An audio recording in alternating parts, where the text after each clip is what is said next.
Warning, this podcast may change the way you think about business, entrepreneurship, and money forever. The Conquistador Podcast was created for dreamers, entrepreneurs, and leaders who want to conquer their future. To be an epic entrepreneur, you must adopt the right mental paradigms as well as master the art of selling, marketing, and finance. Now, it's time to welcome two serial entrepreneurs, leaders, husbands, and fathers who are passionate about sharing the strategies that are helping them excel in life and in business. Here are Mauricio Garcia and Hubert Humphrey.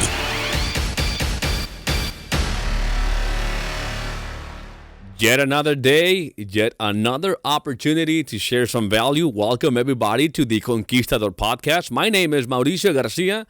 And as always, I'm joined by my partner, my friend, my mentor, the legendary Hubert Humphrey. Hubert, how are you today? Hey, I'm doing great, Mauricio. Great to be with you. You know, we talk about legendary. I think a lot of people need to understand that Mauricio Garcia is one of the most unique guys I've ever met, and one of the most powerful, potential, great new entrepreneurs on the scene today. So I'm looking forward to a great balance here with you today and share with these entrepreneurs how they can be successful. Well, Hubert, thank you for those kind words. I cannot express. Just come on.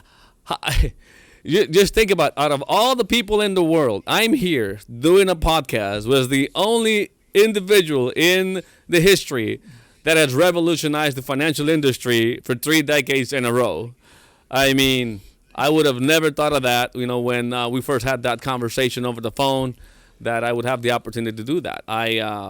Going from a very timid individual, from a very introverted individual, to be able to be here, having this chat, this conversation. I learn a lot, and that's the whole point. That if it's helping me just change my way of thinking and dream bigger and all these different things by being able to,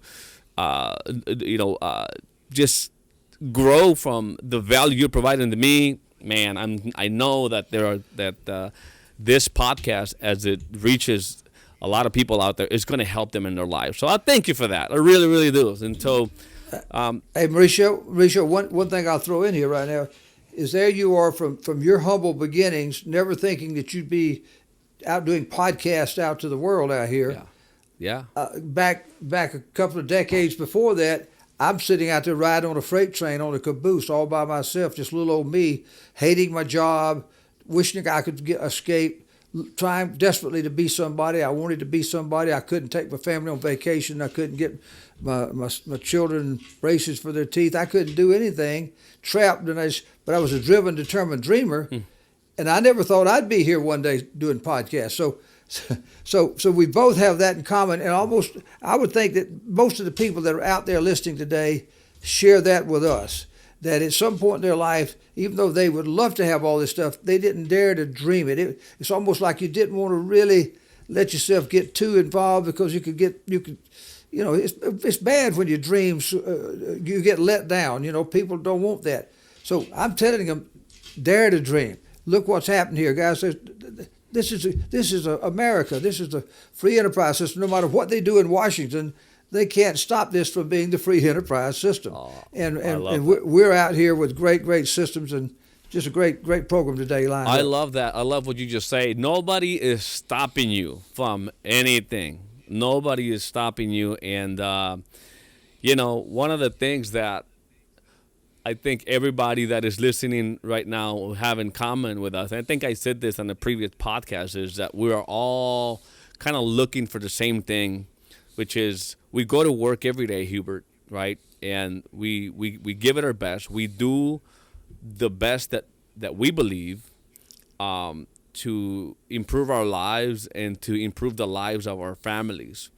And with that, I want to basically take those last lines to begin the topic of our podcast today, because all of the actions that we take every day, I would assume that are the best that we think at that time.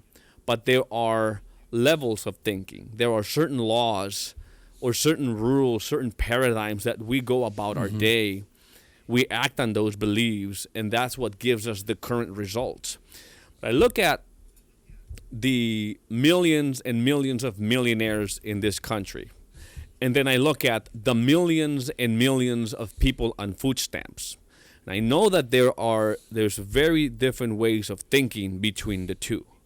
And there's these lesser laws and these higher laws that I've heard you mention in the conventions, in the mastermind trainings that we have, in all these different strategic meetings that you provide for the team. And I want to talk about that because many years I was operating on these lesser laws. Not until I heard that new paradigm, that those new ways of thinking, I started to see a little bit further, and I started to change the view, the lens of many things I thought they were true until they were not. So, when we talk about business, let's just get into it. If we bring this to business building, to entrepreneurship, one thing is building a group of people, because everybody knows you can't really do anything big just by yourself. You need to bring a group of people together. But another thing is building the team. What's the difference here in between, a lesser law and a higher law? The difference between just building a group of people or building a team? Well, the main thing to understand here is that there is a higher law and there's a lesser law. There's a thin fine line between a group of people and a team, and that team making something a team is empowering it, is getting it bonded together. Make sure they got a common mission. Make sure that their vision is equally stretched. Make sure that there's a synergy. They're linked up in series, so to speak, where they're working and they've got a system that they all common that they can all follow. Things like that will make and set goals and get everybody on the same game plan, working toward the same goal. That's what a team is. A group of people is just somebody. You could be a bunch of temporary employees you've just brought into the office.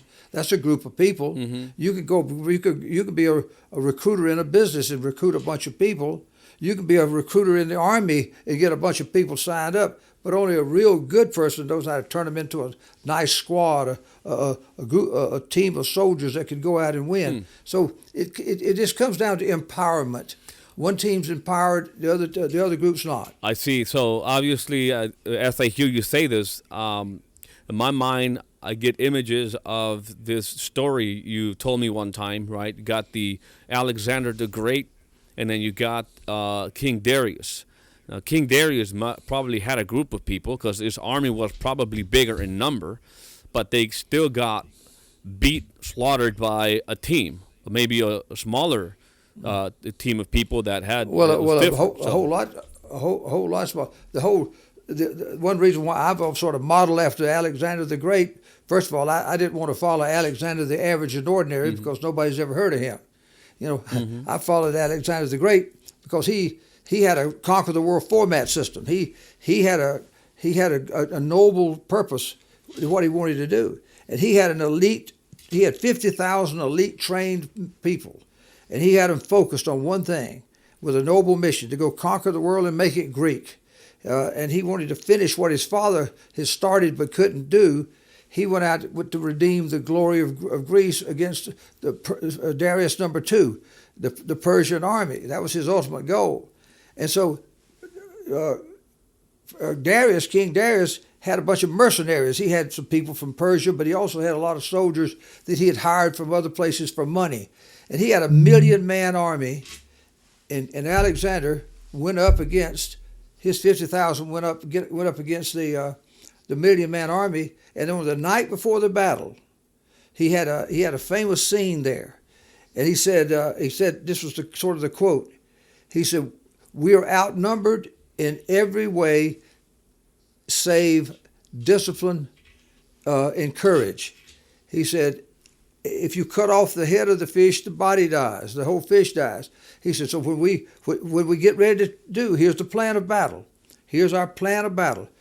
He said, when they charge at us, when these 1 million soldiers come charging at our 50,000, he said, I want you to hold and wait, stay in place, stay in place. And then when we do charge, have but one thought. Let's go kill Darius. So what he did is these soldiers came at him. They opened their ranks. The soldiers went right through them, and the 50,000 men didn't fight the million. They went after one guy. They went after Darius. Kill Darius was the motto. Kill Darius. And I've used that as my motto in our business, which is recruit and build. We have one motto, one focus. Let's go recruit and build. Let's go kill. We don't want to kill anybody, but it was that was sure, the analogy, of course, is extremely powerful. Obviously, there's a lot more to be said when it comes to difference, having a group of people building teams. I know that teams are the ones that win, whether that's in sports, right? That's in business, even in family, is team. And so how do you do that transition? If you can take a few minutes just to get some of the secrets with bringing a team together, whether that is through a culture, whether it is through a mission, through leadership, because there's a lot of groups out there that are big in numbers, but sometimes they get, like in this example you're using of Alexander the Great beating Darius, the King Darius. There's how did these small teams go about accomplishing that? Well, first of all, it was the training that Alexander had. Alexander had been raised up to be a great king. He was a dreamer. He was taught in the academies that Aristotle set up. Mm-hmm. His father sent him there as a boy, and he learned all about all the great Greek heroes from the Iliad and the Odyssey, and so he was bred into him. And then he went out there and proved himself to be a man of courage, and not only a man, a leader of persuasion. Aristotle, Plato, who is this? Aristotle. It was Plato. It was who else? It was it was this. Well, no, you start with Socrates. That his disciple was Plato. Plato's disciple was Aristotle, who set up academies, and then Alexander, as a young boy, went to that academy. So it was sort of four deep. But the point I'm making about how does the team, what makes a team is that it's the speed of the leader determines the speed of the pack. Mm-hmm. And so you have to be a do it first type leader. If you're the type of leader that just sits back and doesn't do anything, doesn't have moral authority, I'll say, it's hard to have a very championship team. The reason why Tampa Bay won the Super Bowl was a lot of reasons. Number one, they brought in a guy, Tom Brady, like him or hate him. He had the moral authority. He had won 6 Super Bowl rings. He comes into the locker room. He speaks. He's got the moral authority. No matter who they were, a very diverse group of people, had never won anything in 20-something years, and got them to believe because he had moral authority. Mm-hmm. So you got to have some moral authority. And even if you haven't had a lot of moral authority, if you'll get out there and get in front, and whatever it is you're wanting your team to do, you be the best one doing it. You be the best prospector, the best contactor, the best recruiter, the best salesman, the best whatever. And so you've got some moral authority. Just get a little moral authority, and you'll inspire people. Of all the things in making a team is what happens to the leader. Our whole motto in our business is build leaders and teams will come. And building that leader is people that know how to do it, be a do-it-first system leader. And so leaders are key to making the team separate from a group. Great example. The point I was trying to get to is that, Socrates, Aristotle, and Plato were not really warriors. I mean, they were like philosophers. They had these things. And so a lot of credit is given to Aristotle, right, for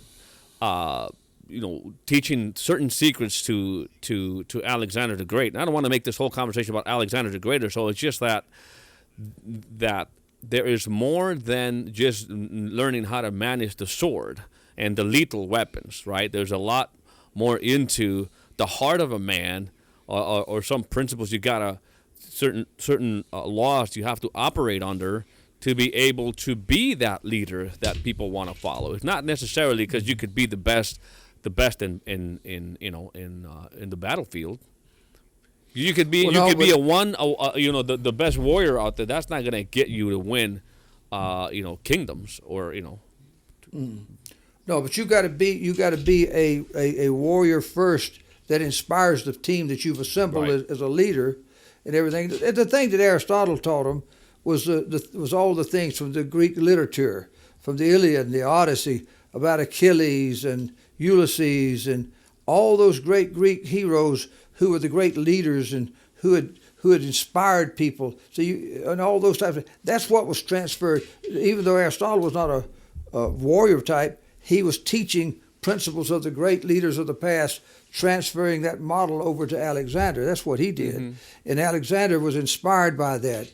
And his favorite quote from the Iliad was, "He was a mighty warrior." That was his favorite quote, talking about some of those leaders in the past. He was a mighty warrior. So he knew he had to be a mighty warrior to inspire, because Alexander was was just an 18-year-old boy when they started out. So he's got all these 50-year-old guys in his army, and he had to prove to them that he was courageous. Mm-hmm. And that's what you got to be as a person. You don't have to have a sword in your hand, but hey, today we're waging business warfare. Hey, in case anybody hadn't noticed, it's a jungle out there. If it was easy to be in business, everybody would do it. Everybody would succeed. But you got to be you got to get out there and fight in a business sense and inspire your people. Yeah. That's what that's the fine line. The fine line is, are you leading from the front or the back? Maybe I could say it like that. Mm-hmm, mm-hmm. You know. Are you back at headquarters telling people what to do, or can they see you what to do? I tell our leaders in our business, you want our guys building their agencies, their base shops, and are you just back trying to manage them? They look on the leader bulletin and see that you don't have a base shop. Mm-hmm. You lose a little moral authority. Yeah, absolutely.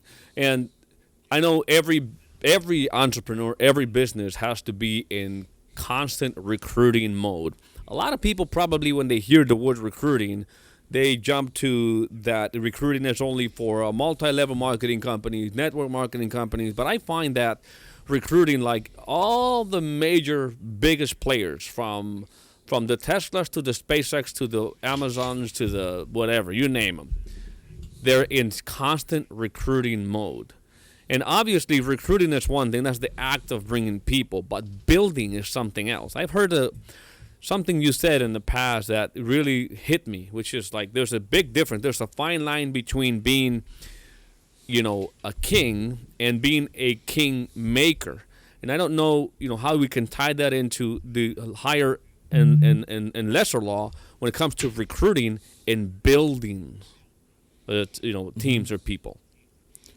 Well, again, like the difference between a group and a team, there's a fine line between being a recruiter and being a builder. Mm-hmm. If you are a recruiter, that just simply means that you know how to get raw material brought over to your building site, but it doesn't build anything.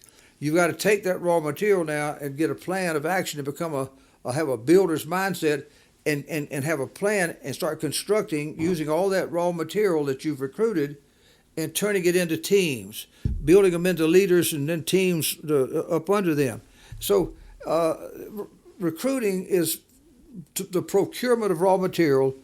Being a builder is a person that's taking the raw material and turning it into a productive team with leaders. That's the fine line there.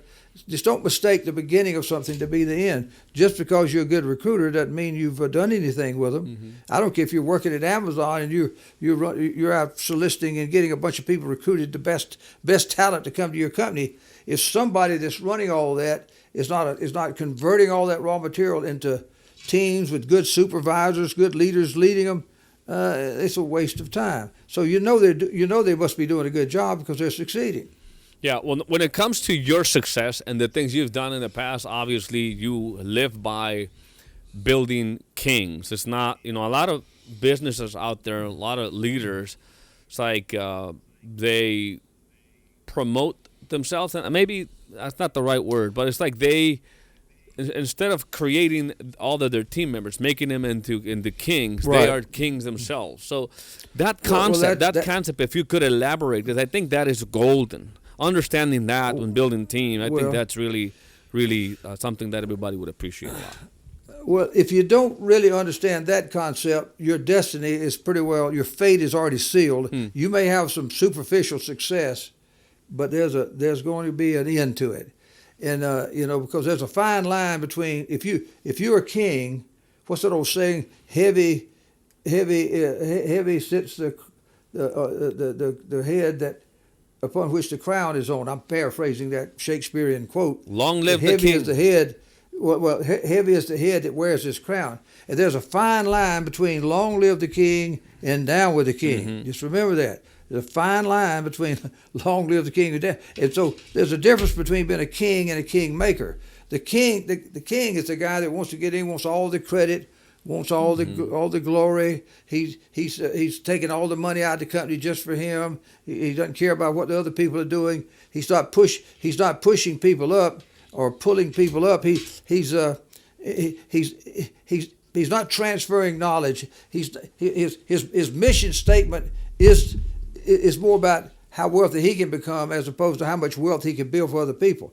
So it's a fine line between that kind of person. Now, the king maker, he's committed to doing all that stuff. He's a selfless servant type leader who wants to make everybody else better, and it's not all about him, And that's the difference. And I've seen that in our business. I've seen a lot of guys get out here, and in our type business, you can make a lot of money quick, big money, and you can get your ego all out of whack. And next thing you know, you look back and your team is not moving. Your team then slowly falls away, and they don't want to. They would like to become the king and be a king maker, and you're not giving them a chance to do that. So the key is get that mentality in your mind. Become a servant leader, and let the people know that y'all are in it together. You want to see them win. And win big, and they know everything you're doing is you're there. There's a fine line between being a giver and a taker. The people follow givers; they don't like takers. Mm-hmm. Now they may not know you're a taker for a while, but eventually they'll know you are. And so just make sure you're on the right side of that thin, fine line. It's interesting. I was for the last about 4 or 5 years building the HGI in Mexico, and I was able to see a lot of businesses, small business owners. I interacted with many of them, and I don't know, in the U.S., obviously you've lived and you've been in business for so much longer, but I see at least in Latin America and Mexico, to be more specific, where I was working, is that there's a lot of that, not a lot of king making, but a lot of, just selfish entrepreneurs, business owners. I can't think of it another way, and that's probably the reason why the growth is so limited. That's why I think that concept that we're just talking about right now is so critically important. And I don't know if I interrupted you, if you were just finishing on that, so we can move on to the next thing. But that's a great point you're making there. But just to be real clear, it's all right when you're starting out. You've got to be able to make sure you as the leader, you as the quote unquote king, if you will, you have got to have some prosperity. One, to be in business, and you got to have enough money to be able to invest in the business. So you got to do some of that. I'm not telling you shouldn't make any money. Sure. But you should make sure that whatever you're doing, your goal is to help other people get to where you are. That was one of the things that helped me so much when we were building the A.L. Williams business back in the day, and the Humphrey Worldwide Network, which was a kind of company within a company, was that I always promised my best leaders as they were emerging from the pack that whatever level I was up on the income level, that they could get there. Now, they may not get there, but they could get there, and I was committed to help them get there. But by the time they got there, I'm already working hard as a do-it-first leader. I'm up here at another level. Mm-hmm. And guess what? Now they can come to that level because I'm going to keep working to help them do that. By that time, I'm at another level. And I kept doing that over the years. That's what moved our people up the ladder, just amongst many other things. And that's what you got to do. That's why I'm saying, excuse me, be a do-it-first leader, be committed to helping your people. And when they know that, they can tell. What's that old saying? By their fruits ye shall know them. Well, by the fruits, and success leaves a lot of clues. Mm-hmm. And if you're successful doing that, people know that. And they say, man, look at all these leaders. Today, the reason why we're able to recruit and develop so many great leaders in our new company today is that they know that we've produced literally thousands and thousands of people out there, six-figure income, and just hundreds and hundreds of them, seven-figure income. And we got some guys that are going to be 8-figure income earners here in the next couple of years. So we have a track record of doing that. Not to brag, I'm just saying Sure. That's what I've lived my life trying to do. It's not all about how much money I make. I'll be judged more by how many people can have one of our $100,000 rings, how many people can make their dreams come true. That's going to be my scoreboard, not how much money I made. It's how many successful people. Now, I'm not perfect at it, and I'm going to work hard to be better at it. But that's a tip for you to follow. Great tip, and I'll business life. extract that last sentence you said there. But it's not. I'm not going to be judge of how much I'm money making, but how much people I was able to help. And you know that the more people we help, the more prosperity overall that's going to come about. Mm-hmm. When we're talking about these lesser laws, these fine lines between a negative attitude, positive attitude, one of the things that also impacted me in a very important way is that understanding that, maybe you changing your attitude can kind of help you a little bit, make you feel better. You react to things a little bit better. But that's not going to create that major change in your life unless you actually change the paradigm. So there's this fine line between, there's having a positive attitude and changing your paradigm. Right. And Absolutely. Can you elaborate on that? Because I also think that is a critical concept. Well, I can take it back to a personal situation, Mm-hmm. like most any of us probably could. I was riding the train. I dropped out of Georgia Tech, and I'm trapped on what I thought was a summer job. Here I am, 17 years later, still out there trapped in this railroad kind of prison. And I'm riding on the back of a caboose, and all of a sudden, it just dawns on me that, man, I'm always negative. I'm just not positive. I'm always kind of depressed and discouraged. And so I started to kind of try to find some self-improvement books. And I found some things, and it talked about getting a positive there was one of them about the power of a positive mental attitude by, I forget who that was, who wrote that, but it was a great book, and a couple of other ones. So I changed my attitude. I went from a negative thinking poor railroad man to a good attitude. But I became a positive thinking poor railroad man. So I didn't change my paradigm. I'm still on the railroad. I still got a lousy job, and I still hate life. I just feel better about it. Mm-hmm. Well, that's not that good. But it's in Stephen R. Covey's great book, The 7 Habits of Highly Effective People. There's a little hidden nugget in that book that's not a part of those 7 steps. But he says if you want to make minor changes, I think you were referring to this a while ago. Mm-hmm. If you want to make minor changes in your personal or your team's performance, change their attitude. If they're negative thinking, help them become positive thinking. But I just showed you that that's not good enough. But if you want to make major changes in your personal or your team's performance in life, change the paradigm. Change the new set of rules by which you think. Change the parameters by which you think. And that paradigm now, the paradigm means to get off of the railroad paradigm into a self-replicating financial services business paradigm, which I found at the beginning of A.L. Williams. Art had just started this company, mm-hmm. and I was able to go in there and take this system. That system working on the railroad didn't work. When I put the system that I learned inside of Art's platform, it worked because I was in a different paradigm. All of a sudden, I'm thinking bigger. I'm thinking about marketing bigger, better products, making more money, helping more people. I could see a much bigger future. So change your paradigm, the rules by which you think. That's why we tell people all the time, if you've got the dreams, we've got the vehicle, meaning we've got the paradigm you ought to be in. That's what you got to offer people. Yeah, a way to get a better paradigm. One of the ways I can share that has helped me change a lot of my paradigms is just get associated with somebody who's having a lot more success and just basically follow with faith and just stay there, because changing the paradigm is really not, I don't want to sound like it's a complicated, impossible thing. It's obviously very possible, and I think anybody who is achieving great levels of success have changed a lot of their mental paradigms, a lot of the philosophies that they used to go by. But in your case, what has been that one strategy that has enabled you to change the paradigm, to go from that positive thinking poor railroad conductor to a legend in business?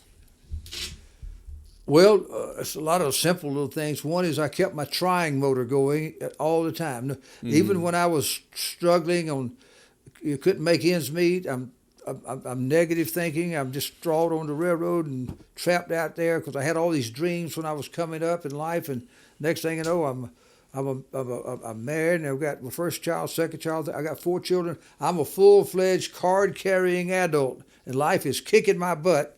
And here I'm rocking along, but I didn't give up.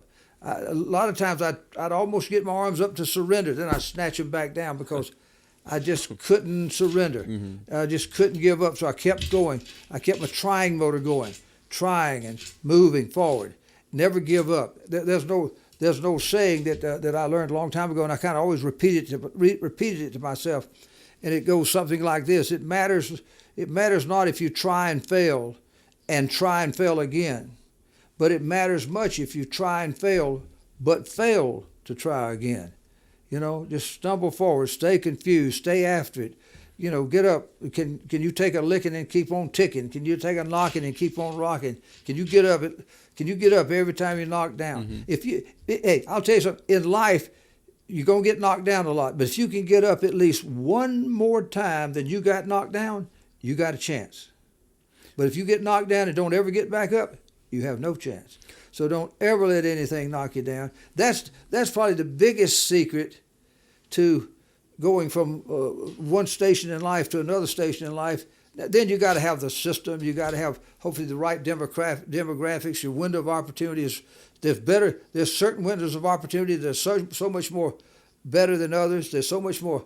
Like we have a lot of demographic inevitability right now. We have a lot of financial inevitability. We have a lot of political inevitability. There's a lot of inevitability out there right now, and I like inevitability because if you can catch waves of inevitability, wow, you can be a financial surfer in a big way. You can ride those waves into great success if the demographics are right. Because I've looked and studied history. This great book I read many years ago called The True Believer, about the making of a mass movement. And it talks about there's been a lot of times when people in the history of the world were just distraught. They were imprisoned, impoverished, and they went centuries where they were just so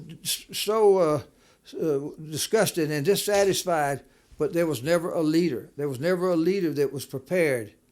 Then I've seen stories where there was great leaders that were ready, but there was not enough. The things were too good, and the masses were too satisfied, and the leader couldn't connect to them. But when you can bring this, where the masses are, there's tremendous dissatisfaction and unrest, a desire for change, and all of a sudden, prepared leaders that are ready, that are sitting there, and they step into that breach at the same time, all of a sudden a mass movement can be made out of that. So it's that demographic inevitability. And guys, it's out there in spades right now. I don't, if you're a budding entrepreneur or if you're a veteran business person, I don't care who you are, you'll never have a better time in history, a window of opportunity open to do whatever it is you want to do. Now, hopefully you can get a good system. You can get some mentors. You can get all the conditions for success.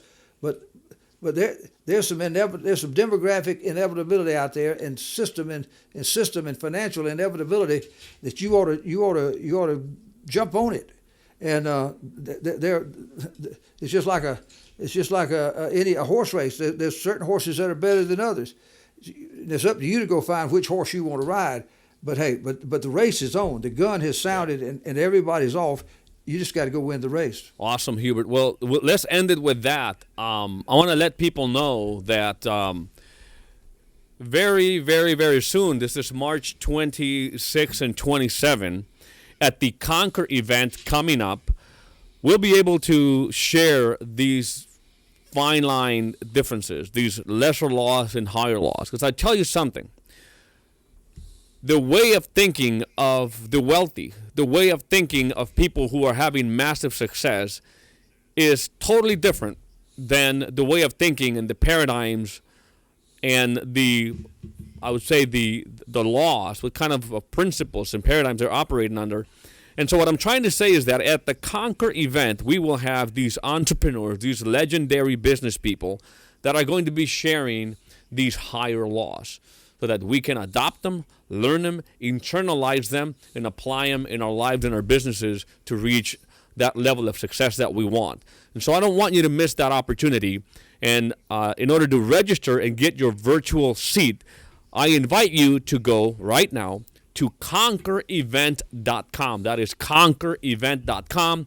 Purchase your virtual ticket and take advantage of it, because this is going to be an event like no other. This is not a rah-rah, let's motivate you and then send you home with just a little bit of motivation. This is real strategy, real secrets from real entrepreneurs who have built multi-billion-dollar companies, not just some entertainers out there like some of these events that are going on right now. So this is the real deal. Conquerevent.com. And also, if you're looking for the right vehicle, if you want to go from where you are today to where you want to be financially, well, you definitely need to be able to add significant value in the marketplace. I learned not long ago that in this country, you make money based on the amount of value that you provide. So you want to provide a lot of value to the people out there. You want to provide a lot of value to the marketplace. You want to learn the skill that can really pay the bills. Well, that would be the HGI Opportunity. I want you to check them out by going to hgiopportunity.com, hgiopportunity.com. Listen to their offer, what they have in store for you. And I think that is probably the opportunity that you've been looking for, especially if you want to help people out there better their life. So hgiopportunity.com. And with that, I want to thank you for spending these minutes with us. And Hubert, thank you so much for making this happen every day. Hey, thank you. Look forward to seeing everybody next time. Take care. Bye-bye. Warning, this podcast may change the way you think about business, entrepreneurship, and money forever. The Conquistador Podcast was created for dreamers, entrepreneurs, and leaders who want to conquer their future. To be an epic entrepreneur, you must adopt the right mental paradigms as well as master the art of selling, marketing, and finance.